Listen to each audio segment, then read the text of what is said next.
So I heard you say something that really piqued my interest. You said you fell into real estate investing. How exactly does one fall into real Well, estate investing? well, I guess maybe I shouldn't say it like that, but the when you start thinking about something, right? That's all you find, right? So it's like the reticular activation system. So if you are looking for a red car, all of a sudden you're going to see red cars all over the road.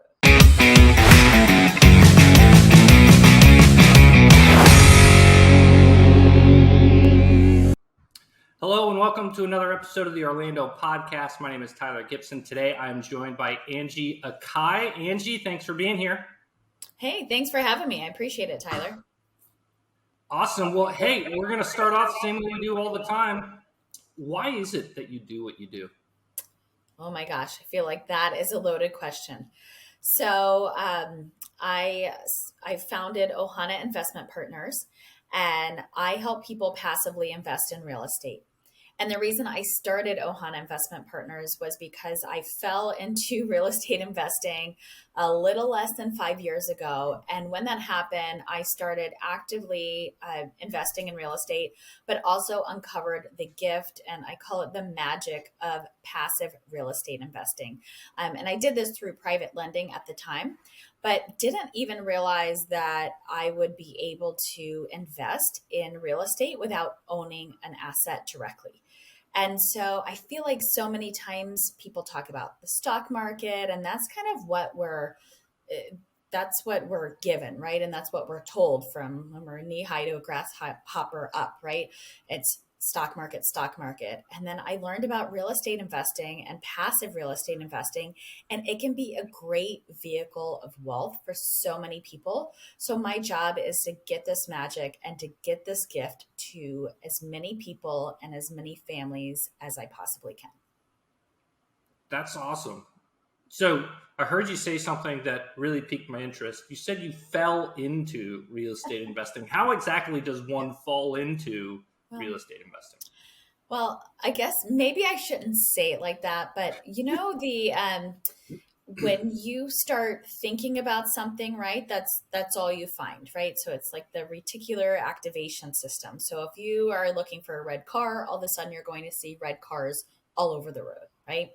So for me, I was in pharmaceutical sales and had been for a little over 18 years, and I just felt like I had checked all the boxes and done all the things, but I was still missing something. And I just felt like there was something else for me. And I connected with this woman that I met at a couple birthday parties and ended up seeing some stuff on Facebook. And I was like, she's into real estate investing. I should meet with her. And we met for coffee. We talked about real estate investing. I joined a mentorship program and jumped in and double dipped for about 2 years. So I was able to learn a lot of real estate investing strategies. And so I say I kind of fell into it, but I was looking for something to do and a way to invest my money. And I knew that I didn't want to put more money in the stock market. Hmm. And we were about to buy our first rental property, and something told me, like, hold off, hold off. So we did. And so I fell into real estate investing and was able to explore a lot of different real estate investing options and was able to quit corporate within 2 years of meeting with her. So I say I Okay. fell into it. Maybe it found me. I don't know. We found each other. Sure. It was love at first Sure. sight. What was it about real estate investing, or what was it about that woman that you had met at, a couple of times at different parties that made you think maybe this is the thing? So real estate investing is it's one of the greatest creators of wealth, right? So when you look at millionaires or billionaires, they typically will have an underlying current of real estate.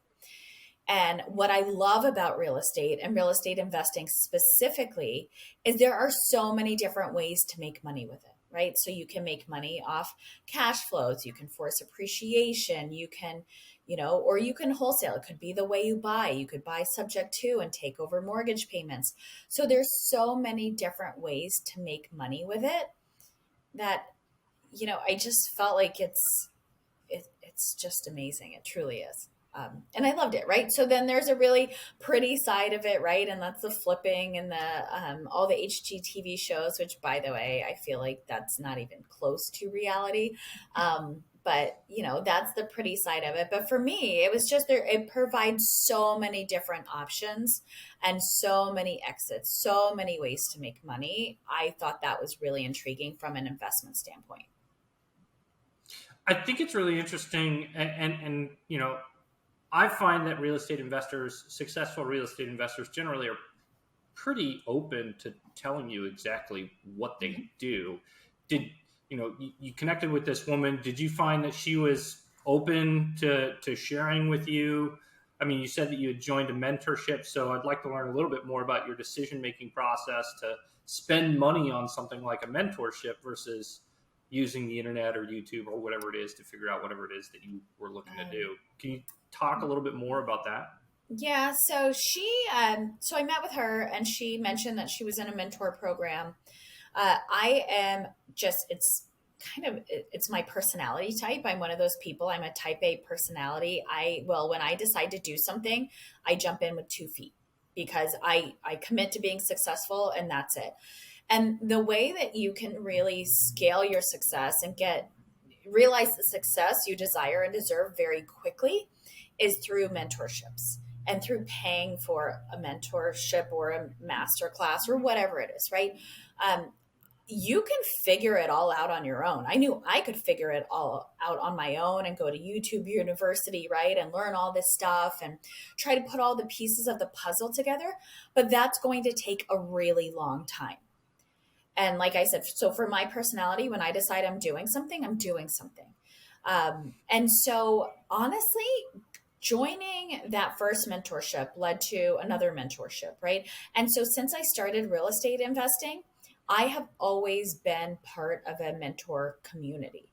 And that's gotten me where I am today. It helps in so many ways, right? So it helps you realize your goals and success a lot faster. It increases your confidence.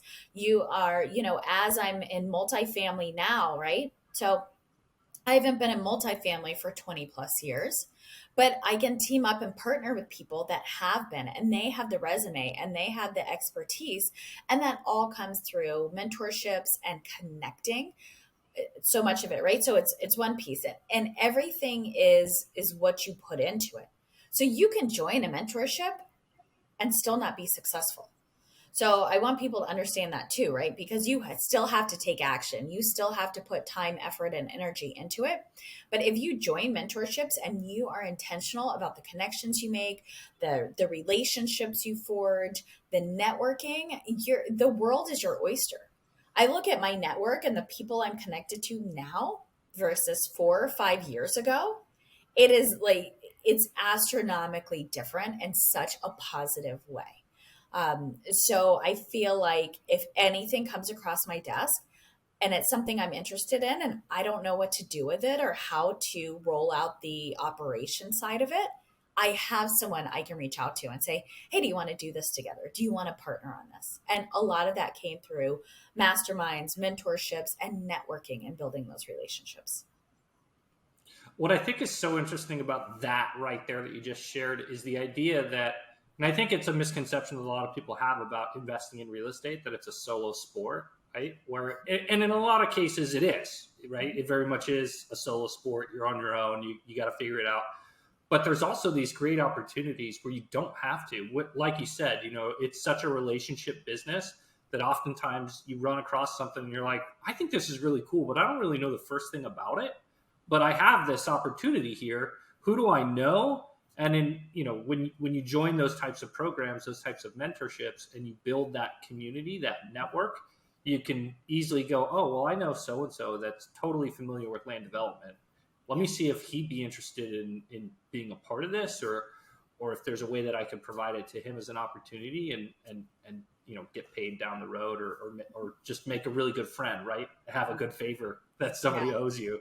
Yeah, and so much of it, so single family can be an individual sport, right? It doesn't have to be a team sport. Multifamily almost, and so when I say multifamily, 5+ units, right? almost always is a team sport, because when you're looking at larger assets, people typically will, develop expertise in one lane or another, or one area or another. But you also have to decide what kind of investor you want to be, right? Do you want to be an active investor, or do you want to be a passive investor? So even if I'm doing something actively, so for my flips I'm currently doing, I partnered with someone. And so I've partnered with someone because that makes it become somewhat of a passive investment for me, so that I can focus on my business and my multifamily business, and working with the partners I'm working with to close on these assets and do the things I need to do. But I'm also able to do flips, and we're working on a build right now. And did I need to partner with someone? No. Did I choose to? Yes, absolutely. Because it's more fun. Right? You're kind of feeding two families, right? Are you sharing in the profits? Absolutely. But you're also sharing in the responsibilities, you're sharing in the time commitment. And again, it's just more fun, right? And so you do stuff together. And that's the way I do everything now. I partner with someone on everything that I do. And that's just, since I decided that and made that transition in my business, it's just everything rolls along much smoother. It's a lot more enjoyable because I'm partnering with people also that have a different skill set than I have. So I'm not looking for someone that's just like me, because then what's the point, right? I'm looking for someone that is not like me and they have a different skill set. And then together things become a lot easier and more fun. That's really cool. And I'd like to know more about how you came to decide that that was going to be the better way for you to go. Was there a specific instance, deal, scenario that you were like, you know what, from now on, I want to have partners? Or is it just something that you've kind of come to over time? For me, I am not an operations person. So I know that about myself, right? I've been in sales and marketing for, oh my gosh, for over 20 years at this point now. So that's my skill set, sales and marketing. If I can do that all day long, and I can do this all day long, right? So this feeds my soul. This, I get so excited to talk to people. So this is my lane, and I really try to stay in my lane. With operations, it doesn't come easily to me. It becomes frustrating to me sometimes. Project management, like if I'm managing a flip, I feel like just dealing with a contractor sometimes is like herding cats, and I hate it, right? So why would you want to spend time doing something that you dislike? And the old adage, and I got this from one of my mentor programs, like, you shouldn't focus on your weaknesses and trying to get better at them. Forget whoever told you that. They were 100% wrong, right? So focus on your strengths, because you can level those up so much more effectively, and then bring people in to help you with your weaknesses. So if you haven't read Who Not How, read Who Not How, because that really allows you to scale. So I know, and I will talk to people about partnering, and I will be very clear. I do not like operations. So it's not my strong suit. It's not what I enjoy. If there's something I can do from a sales and marketing standpoint, or be the face of what's going on, I am all about that. Yeah. And so putting that out there and saying, hey, what is your strength? What is your skill set, allows you to match people that are opposite you, right? So that you're both doing things that need to get done. Yeah. I love that so much. The idea of leveraging your strengths and, filling in or bringing in people into your world where you're weak. Who Not How, such a great book. I think I've talked about it already a couple of times with some of the folks that I've had on here.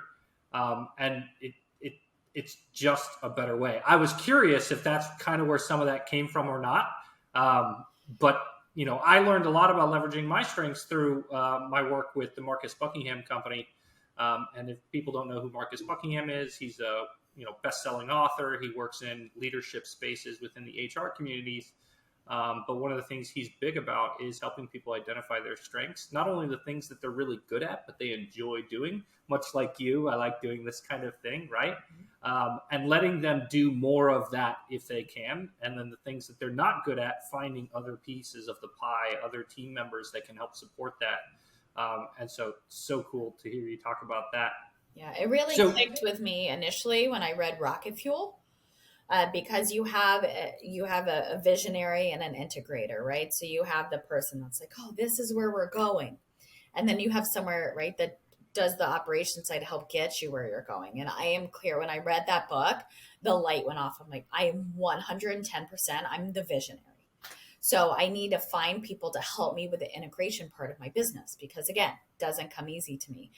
The technology side of things, I'm like, my head explodes. But I'll talk to people all day long. I'd be perfectly happy doing that.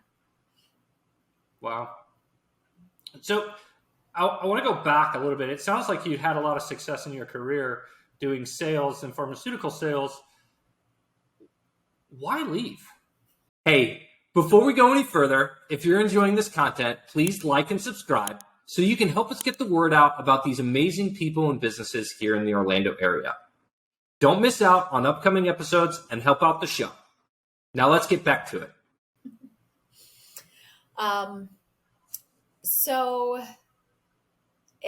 So I started real estate investing, right? And then I realized I didn't grow up in an entrepreneur family. So it was go to school, get a degree, get a good job, climb up the ladder, right? Get married, have a family, right? And I checked every single box. And I was still like, something was missing. It was like, I like to describe it like this itch I could not scratch. And then as I started with real estate investing, I'm like, holy crud, I could run my own business. I can do this. And so I actually exited corporate through wholesaling single family houses. And so there wasn't, honestly, I had a dream job. People are like, you're out of your mind. I made the most money I had ever made the year before I left. I hit President's Club. And I was out I left July 1st because I wanted my bonus that I had to stay through June. So I left on a high note, but it just wasn't fulfilling. And there's this point, like, you can be really good at something. I was really great at it, honestly. I just didn't want to do it. I had no passion for it. And I think some people come to a point in their life, and I was at that, I'm like, I don't want to do this anymore. So I'm not going to. And I've never looked back. I don't regret that at all. But in essence, and I went through the John Maxwell training and a lot of his books. He's phenomenal. One of the books he wrote is about owning your own dream. And so I realized as I was walking through that book that I was living someone else's dream.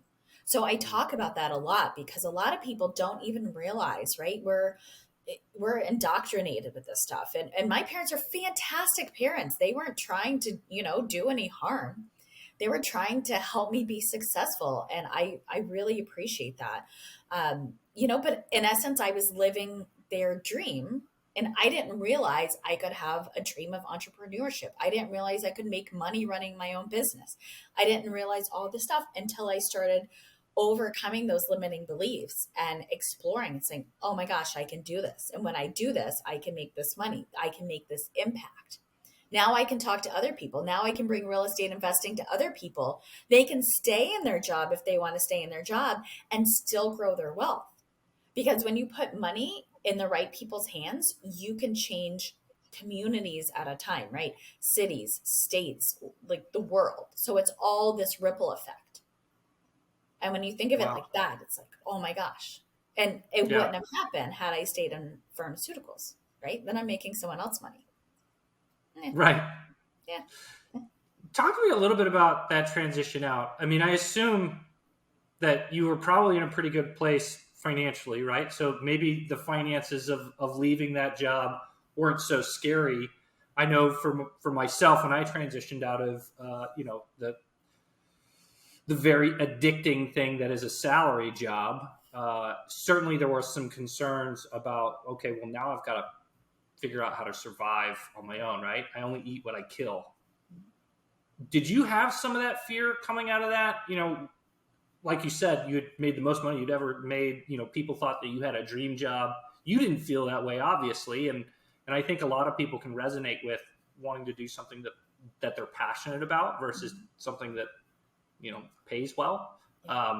But did you have those kinds of fears making that transition? Oh yeah. It was the biggest leap of faith I've ever taken. And I'm so grateful that I did, right? But when you're, and part of it was overcoming limiting beliefs. It is so scary, even as I was doing it, right? Because you're, you know, I would talk to people about real estate investing. They're like, and I was talking to a guy about this last week, right? And he's like, yeah, as I got into this same thing, people were like, oh, yeah, I quit my job and I was making 30 or 40 grand a year. Well, that was not at all the case, right? So when you're Right. leaving, when you're a high income earner and you're transitioning out of that to go on your own, it is really, really scary. It is.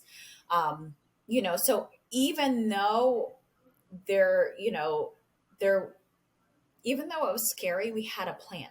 So my husband and I sat down. I said, "Listen, this is coming, right?" And so I said, "If I make XYZ for this long, this many months wholesaling, I'm probably going to quit."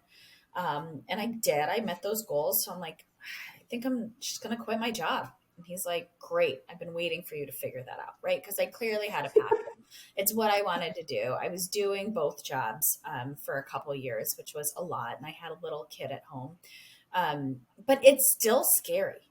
So whether you're making 40 grand a year or, 400,000 a year, it's still scary because you're leaving something, and I like to call them the golden handcuffs, right? You're leaving an income, you're leaving benefits, or you're leaving whatever you're leaving. You're leaving the, safety of vacation time, whatever it is. It's still really scary. So, but I encourage people to have a plan, right? So we had a plan. If XYZ is met, then this is the exit plan. And oh, by the way, yes, we did. I had money saved up so that as I started, because with any business you start, you have to have a nest egg to work from, right? Because it's not going to happen overnight. And then you have to figure out, for me, I went into wholesaling because I still believe wholesaling is the fastest path to cash in real estate.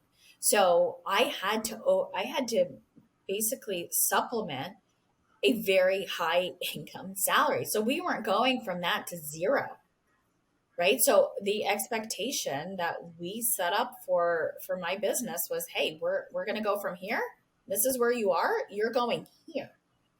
So my trajectory, and I blew right through it the first year, but you have to have goals and you have to have a plan. So we were really clear on that. I'm never a proponent of people just being like, yeah, I quit my job. I'll figure it out. To each his own, but that's not at all how I did it. I'm a planner. I'm very logical, and I like things sorted out. Sure. And you mentioned a couple of times about having limiting beliefs, and I think most people suffer from that at some point. And if you say you don't, you're probably limiting your own beliefs in that statement Mhm. right away, because I think everyone deals Yeah. with it at some point. What are some of the things, or maybe some books that, or speakers that you listen to or follow to help you overcome those, or change your mindset around what you tell yourself? Um, So there was no book for me. I will tell you what I did, and this is part, I used to do coaching on this as well because it's something that you have to do. People can't do it for you, right? So you have to take action.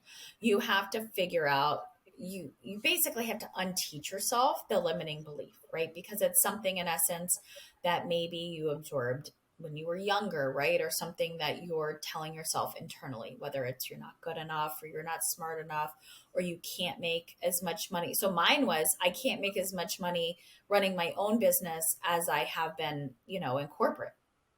Well, that's BS, right? So anyone that's an entrepreneur knows that's complete crap. It is. But I had to work through that to undo that. So the way I did it was I looked at people that were successful and I said, "Hey, I want to understand, what did you do to become successful? I want to know exactly what you did to become successful. And this is the number that I'm looking to basically replace every year. Do you make more than this? Yes. Okay, great. Are you willing to tell me how much money you make and how you're making it so that I can understand?" And what's really interesting is when you start talking to people and you say, you know, I'm working on overcoming my limiting belief. Here's what my limiting belief is. I see you as someone that is successful and someone that's obviously superseded that. I need you to help me work through it. I didn't have one soul that said, no, I'm not going to open my books, or no, I'm not going to talk you through that. And I still use that today, right? Because it's something that you have to check in with yourself. What limiting beliefs do I have? What's holding me back from getting where I want to be? So I reached out to a woman, oh my gosh, probably a couple months ago. And I reached out and said the same thing. Hey, we haven't met. She's part of my mastermind, by the way, or my mentorship. Hey, we haven't met. We're in this mastermind together. I heard you at this event.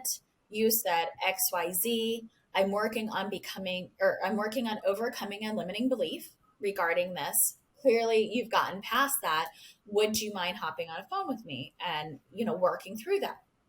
She got back to me, was like, oh my gosh, no, but would be happy to. Absolutely. I think we spent almost an hour on the phone, totally hit it off. She was just in town for a conference. I met with her in person. We're going to do business together. It's amazing, right? So just being vulnerable and putting yourself out there, people want to help you. So if something's holding you back and it's a limiting belief, put it out there. Reach out to people and say, I'm trying to sort through this. Can you help me? People do want to help.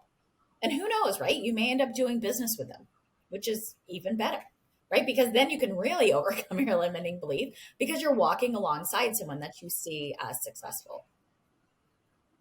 I get up about this in case you can't tell. No, it's great. I mean, it's so great. I'm listening to a lot of what you're saying right now. I'm internalizing it. I'm thinking, all right, who can I call about that one? Who can I call about that one? So it's great to hear for me too.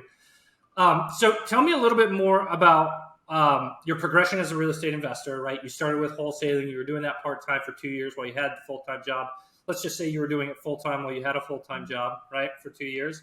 You transitioned to doing it full-time. Now you've, created Ohana investment partners. Okay, great. And talk to me a little bit about what exactly you do at Ohana and what people should know. So my journey in real estate investing again started with wholesaling single family houses. And because this isn't a show about real estate, real quick, what is wholesaling? So in essence, you get a property under contract and then you assign it or take that contract. And for instance, Tyler, if I have a house down the street under contract and you're like, oh, I'm flipping, I want that house, I would basically sell my contract or assign my contract to you and you would pay XYZ for it, right? And then that's the money I would make. And then you would close on it. So I did that for a while.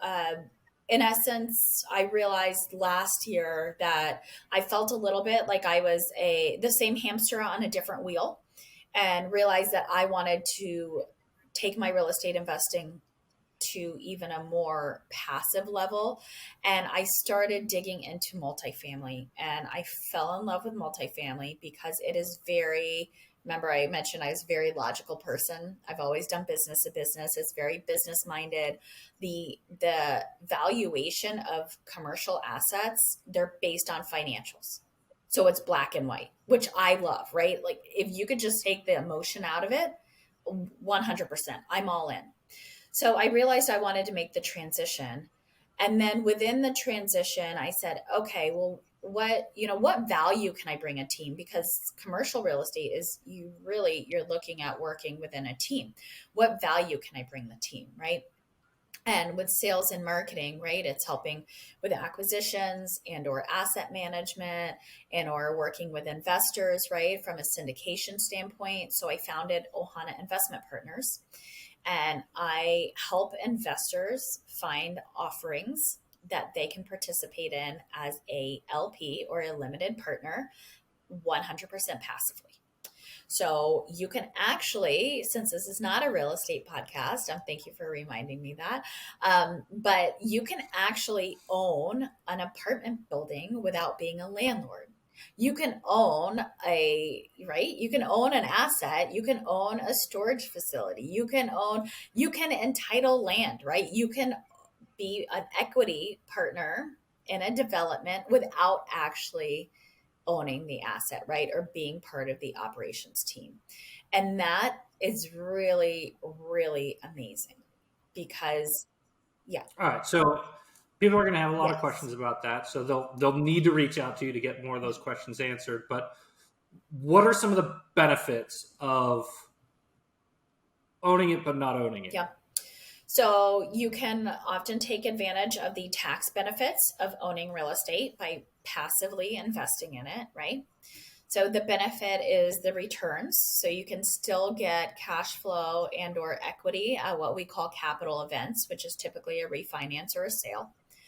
Um, and another benefit is you can do it passively while working full time or doing whatever it is you're doing, right? So you can own assets, right? You can own an apartment building, but you still have the time for whatever it is that you may be doing. Whether you want to stay home with the kids, whether you love your job and you're a physician and that's what you want to do, or whatever it is, or whether you're retired and you're like, hey, where am I going to put my money? I don't want to put it in the stock market, right? So these are often hard assets that have a valuation that you can invest in, and you don't have to worry about termites, tenants, and toilets, because if that's not something you have any interest in dealing with, neither do I. So, this is a great way for people to be able to get into real estate investing. And I often say, without taking on another full time job, because, as Yeah. active investors, a lot of us, it is what we do for our careers, but it doesn't have to be if you are looking for a way to invest and take advantage. Just people that have looked at the real estate market, right? If you're sitting there looking at other people making massive amounts of money from real estate, and you're like, man, how do I take advantage of this, right? How do I jump into this? Passive real estate investing is Yeah. a really great vehicle for you to be able to do that and to be able to grow your wealth while you're doing whatever it is else Yeah. that you want to be doing. Yeah. So benefits are I get all the benefits of owning the real estate, such as the tax benefits associated with it, the cash flow, the equity growth, the fact that inflation even plays a part in the valuation of properties, right? It can push up property values as well. But I don't have to worry about toilets or tenants or cockroaches. That does sound like a pretty great gig. So if people want to learn more about you and Ohana, where can they find out more about you? So you can go to our website at ohanainvestmentpartners.com. That's probably the best place to reach us. And if you look at the invest tab, it's /invest. You can find out more information about becoming a passive investor with us. Yeah. Okay. Awesome. And before we wrap, because I want to be respectful of your time, and I really appreciate you coming on today. What's final words of wisdom that you would give folks as we part? Take action. That is my pet peeve. If you want things to look different than they do today for you, whether that's finances or your retirement or what your job, whatever it is, right? You have to take action. So when you take action consistently, you get results. So take action. And if you're like, oh my gosh, what is she talking about? Go to the website, ohanainvestmentpartners.com. Reach out to me. You can find me. I'm on every social media channel as well, right? Reach out if this is something you're interested in. So take action, because truly, like Tyler was saying, right? You can get all the benefits with none of the work. And if you're going, holy cow, that sounds too good to be true, that's why I say it's magical and it's not too good to be true. So take action.